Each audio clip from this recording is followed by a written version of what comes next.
Hey, good Saturday morning here at Yemba in Boulder, Colorado. It is August 15th, 2026.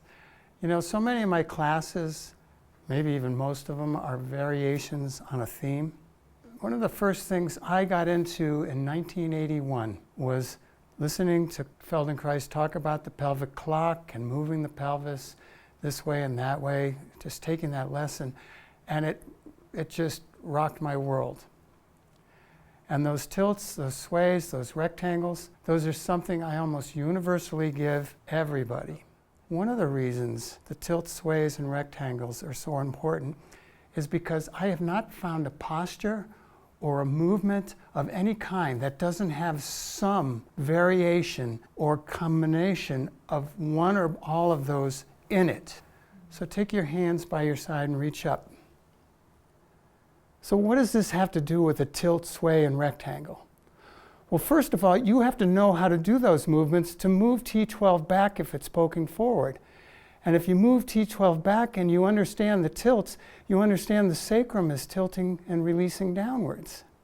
And then if you open your chest upwards and reach through the arms, you have a sense of the vertical wave that goes through your body, even though you're in stillness. And here in stillness and posture, whether it's here, taking the standing Qigong pose, whether it's here, there is some variation of what I call the TSRs in the pose. And it's not even stillness, because as you hold this pose, you say, oh, the ribs are poking forward, and you shift it back, and that shifts the sacrum, it shifts the occiput. There's a rotation in the ribs. There's your wave. There's a connection of the sacrum going forward on one side and the ribs going back on the other side. There's the rectangle. It's in everything. See if you can find one thing that doesn't incorporate some variation, however obscure, of a tilt, a sway, a rectangle, or any combination therein, even in stillness, even slumping back in a car, in a chair. That may be an unconsciousness, but the sacrum's tilting back, T12's collapsed, the ribs are collapsing.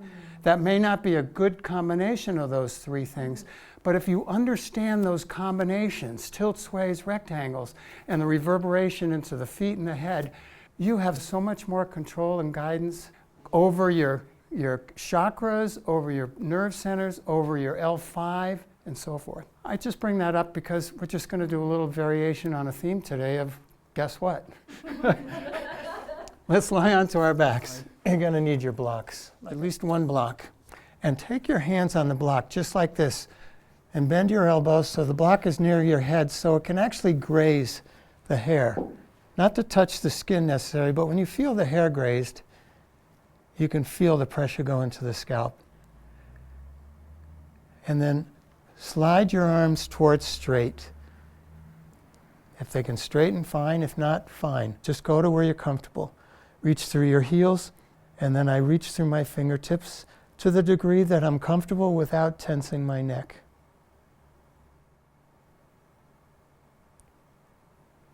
Slow, gentle, easy breathing. And again, here we are in this $100,000 traction.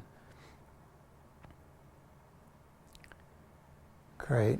Slide the block back, let it graze the top of the head, and then just bring it over the side. Bend your knees and just gently hold over the top of your knees. And the arms are straight. I call this setting the hips. It's just in a very relaxed way, bringing your front of your hip creases into a delicate fold, and without tensing the back muscles, the piriformis and those muscles, relaxing them and letting them smile wide outwards towards the trochanters.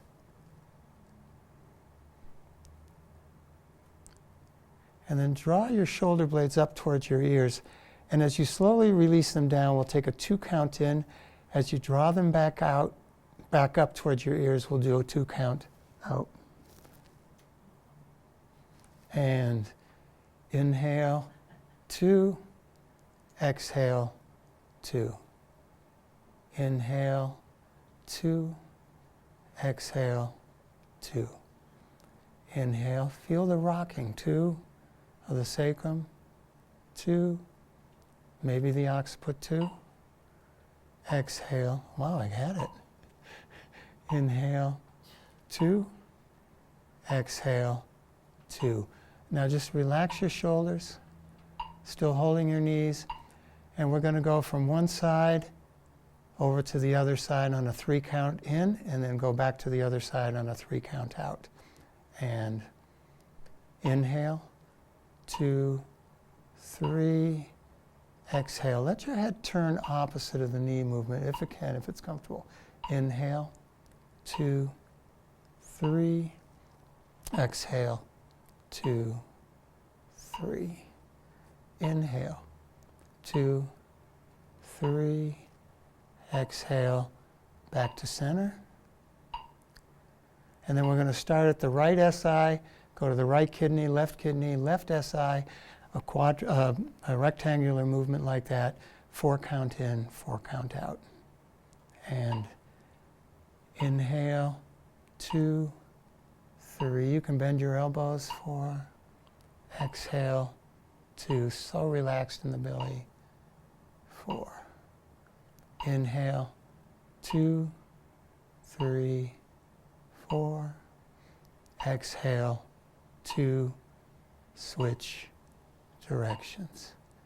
Inhale, 2, 3, 4. Exhale, 2, 3, 4. Inhale, 2, 3, 4. Exhale, 2, 3, 4. And set your feet down.